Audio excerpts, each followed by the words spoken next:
जी sir. नमस्कार, welcome to creative classes. आप आज संविधान का पार्ट 2 देख रहे हैं जिसमें आपको नागरिकता पढ़ाया जाएगा।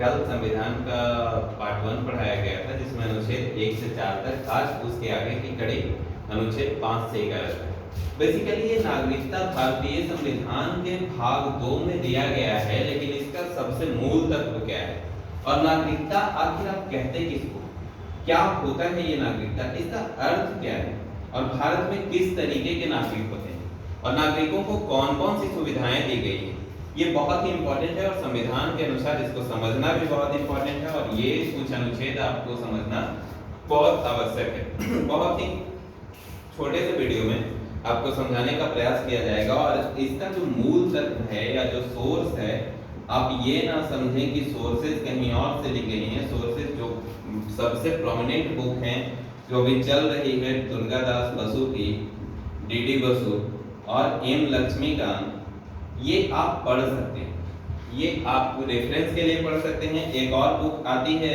संविधान के लिए, ये सारा बुक आप रेफरेंस के लिए पढ़ सकते हैं। दूसरा आप संविधान का बेयर बुक भी पढ़ सकते हैं जिसमें आपको अनुच्छेद और पार्ट क्लियरली मिल जाएंगे। तो ये आप डायरेक्ट समझिए भारत की नागरिकता है क्या और नागरिकता का अर्थ क्या होता है। तो नागरिकता का अर्थ होता है वैसा व्यक्ति जो देश का पूर्ण सदस्य हो, वैसा व्यक्ति जो देश का पूर्ण सदस्य हो, जो अपना हो, जो देश के हित में काम करे या जो देश का अपना सदस्य हो। हालांकि हम नागरिक दो प्रकार के देखते हैं, देशी नागरिक और विदेशी नागरिक, लेकिन देशी नागरिक वैसा जो देश का पूर्ण सदस्य हो। इसका मतलब आप एक तरीके से समझ सकते हैं कि ये आपका घर है, आपका घर है और आप इसके पूर्ण सदस्य हैं। यहाँ पे सिर्फ और सिर्फ अधिकार आपका है। ये आपका घर है तो अधिकार किसका हो गया, पोजीशन किसका हो गया, आपका हो गया। जो भी छूट मिली हुई है, रियायतें मिली हुई है, ये सिर्फ आपको मिली हुई है। जैसे ये रूम आप किसी भी रूम में, अपने घर के किसी भी रूम में जा सकते हैं, कहीं भी जा सकते हैं, ये आपको रियायतें मिली हुई हैं। आप उसी तरीके से समझिए कि ये जो देश है वो आपका घर है और यहाँ जो नागरिकता का अधिकार मिला हुआ है वो यहाँ के नागरिकों को मिला हुआ है। Am I right? दूसरा एग्जांपल आप यहीं से लीजिए कि आप अगर अपने दोस्त को लेकर के आते हैं तो आप बहुत खुश होंगे तो उसको गेस्ट रूम में बैठाएंगे, सारे रूम में जाने की इजाजत उसको नहीं दी जाएगी। ठीक उसी प्रकार विदेशी नागरिकों को सारा का सारा व्यवस्था या सारा का सारा सुविधा नहीं दिया जाता है, जबकि पूरा का पूरा सुविधा अपने देश के नागरिकों को दिया जाता है। ये भारतीय कल्चर है, यह भारतीय संविधान ऐसा कहता है। तो आप भारतीय संविधान को इस प्रकार से समझ सकते हैं, ठीक है। अब यहाँ के नागरिकों को बहुत सारे अधिकार दिए गए हैं जिसमें कुछ मूल अधिकार भी दिए गए हैं। ये सारा बात क्लियर करेंगे, लेकिन नागरिकों के जो दो प्रकार हैं उसको क्लियर कर लें, फिर जो अनुच्छेद आपको कह रहा है उसको क्लियर कर लें, फिर आप देखिएगा कि नागरिकता कैसे हासिल की जाती है और नागरिकता का त्याग कैसे किया जाता है। ये कुछ इंपॉर्टेंट सोर्स हैं आपके लिए। सबसे पहला चीज कि अनुच्छेद 5 आपका जो कहता है वो कहता है कि संविधान के प्रारंभ पर नागरिकता, संविधान के प्रारंभ पर नागरिकता, अर्थात जिस दिन आपका संविधान बना या लागू हुआ, प्रारंभ पर नागरिकता, उस दिन से भारत में जो लोग रह रहे हैं वो भारत के नागरिक होंगे। जो भारत के हिस्सा हैं वो भारत के नागरिक होंगे और उनको जो अधिकार दिया जाएगा वो भारतीय अधिकार दिया जाएगा और उनको भारतीय बोला जाएगा। ये कह रहा है अनुच्छेद 5। Any doubt? अगर डाउट हो तो आप कमेंट सेक्शन में कमेंट कर सकते हैं। दूसरा चीज आप यहाँ पे देखिएगा कि नागरिकता के दो प्रकारों की बात मैंने कही, एक है विदेशी नागरिक और दूसरा है देशी नागरिक। यहाँ तो आपको डाउट होना ही नहीं चाहिए, जो लोग भारत के हिस्सा हैं वो देशी नागरिक अपने देश के हैं और जो भारत के अलावा किसी अन्य देश के हैं वो विदेशी नागरिक, भारत के अलावा किसी अन्य देश के हैं वो विदेशी नागरिक। आपने बचपन में एक कॉमेडी देखा होगा या बचपन में एक चुटकुला आपने सुना होगा कि बच्चा बोलता है कि देश किसे कहते हैं और विदेश किसे कहते हैं।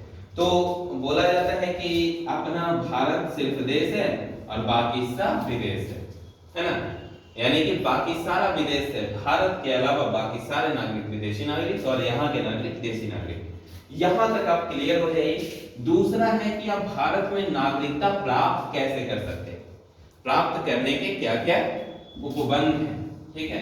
तो यहाँ आप नागरिकता कुछ तरीकों से प्राप्त कर सकते हैं और ये तरीका है जो मैं आपको अभी बताने जा रहा हूँ। ये तरीका आप देख सकते हैं, जन्म के आधार पे नागरिकता, दूसरा वंश के आधार पे नागरिकता, तीसरा जो होता है वो पंजीकरण के आधार पे नागरिकता, चौथा अगर आप मान लीजिए तो स्वीकृति के आधार पे नागरिकता या अधिग्रहण के आधार पे नागरिकता। ये जो है नागरिकता प्राप्त करने के कुछ मूलभूत अधिकार हैं। इसमें बहुत सारा डाउट आएगा क्योंकि नागरिकता एक ऐसा चैप्टर है जिसमें डाउट बहुत होता है, लेकिन ये जो चैप्टर है ये आपके लिए बहुत इंपॉर्टेंट है। ये यूपीएससी के लिए इंपॉर्टेंट है, बीपीएससी के लिए इंपॉर्टेंट है, अन्य सारे पीसीएस के लिए इंपॉर्टेंट है। इसके अलावा जितना तरीका का एग्जाम दीजिएगा, एसएससी, रेलवे, आप इससे भी हट करके आइए तो कोई भी स्टेट लेवल का एग्जाम दीजिए, अगर उसमें पॉलिटिक्स शामिल है तो नागरिकता से सवाल रहेगा ही रहेगा। तो आप देखिए यहाँ पे जन्म के आधार पर नागरिकता किसको कहेंगे, वंश के, पंजीकरण के और अधिग्रहण के आधार। ये जन्म का आधार क्या है, तो जन्म का आधार ये है कि भारत में जन्म लेने वाला कोई भी व्यक्ति भारत का नागरिक होगा। That's all. एक लाइन में कहा गया है कि भारत में जन्म लेने वाला कोई भी व्यक्ति भारत का नागरिक होगा। तो अगर आप यहाँ पे ये कह रहे हैं कि भारत में जन्म लेने वाला कोई भी व्यक्ति भारत का नागरिक होगा, तो क्या कोई व्यक्ति मान लीजिए कि अमेरिका से भारत घूमने आया है या भारत में काम कर रहा है और उसका बच्चा भारत में जन्म लेता है, तो क्या वो भारत का नागरिक होगा? ये बहुत बड़ा सवाल है, क्या वो भारत का नागरिक होगा? दूसरा सवाल कि भारत में बहुत सारे एमएससी हैं, तो विदेशी राजनयिकों के बच्चे क्या भारत के नागरिक होंगे? तो नहीं, जन्म के आधार पर इनको नागरिकता नहीं दी जा सकती क्योंकि इनके माँ बाप जो हैं वो किसी अन्य देश के नागरिक हैं और नाबालिग बच्चों को नागरिकता इस आधार पर नहीं दी जा सकती। दूसरा सबसे बड़ा बात कि राजनयिकों के बच्चे किसी भी हालात में भारत के नागरिक नहीं होंगे, वो उसी देश के नागरिक होंगे जिस देश के राजनयिक हैं। क्लियर? अब आता है वंश के आधार पर नागरिकता। वंश का मतलब ही होता है, वंश का मतलब क्या होता है कि आपका पूर्वज मतलब दादा दादी, नाना नानी या इनमें से कोई एक अगर भारत के नागरिक हों या माता और पिता में से कोई एक भारत का नागरिक हो, तो आपको वंश के आधार पे भारत का नागरिकता दिया जाएगा। लेकिन यहाँ पे भी एक सवाल आता है कि क्या हम अमेरिका में रह रहे हैं या ब्रिटेन में रह रहे हैं और हमारे माता पिता या दादा दादी भारत के नागरिक हैं, तो क्या हम भारत के नागरिक होंगे? तो यहाँ इस सवाल को मैं क्लियर कर दूं कि हाँ, आप तब भारत के नागरिक होंगे जब आपके घर वाले भारतीय नागरिक होंगे। भारतीय नागरिकता का त्याग उन्होंने नहीं किया होगा, वो एनआरआई के तौर पे वहां रह रहे होंगे, नॉन रेजिडेंट्स ऑफ इंडिया के तौर पे वहां रह रहे होंगे और उन्होंने भारतीय नागरिकता के तौर पे ही वहां काम करना शुरू किया है, तो आप भारत के नागरिक हो सकते हैं। लेकिन आपका जो बच्चा जन्म ले रहा है उसके 6 माह के अंदर भारतीय एमएससी में जाकर के उसका रजिस्ट्रेशन करवाना होगा कि मेरा ये बच्चा है और ये भारत का ही नागरिक रहेगा। और जैसे ही ये बच्चा 18 साल पूरा करता है, 6 माह के अंदर उसको जाकर के बोलना पड़ेगा कि मैं भारत का ही नागरिक रहना चाहता हूं, तो अब वंश के आधार पर भारत के नागरिक होंगे। नो मैटर कि आपने जन्म ब्रिटेन में लिया है अमेरिका में, अब वंश के आधार पर भारत के नागरिक होंगे। क्लियर?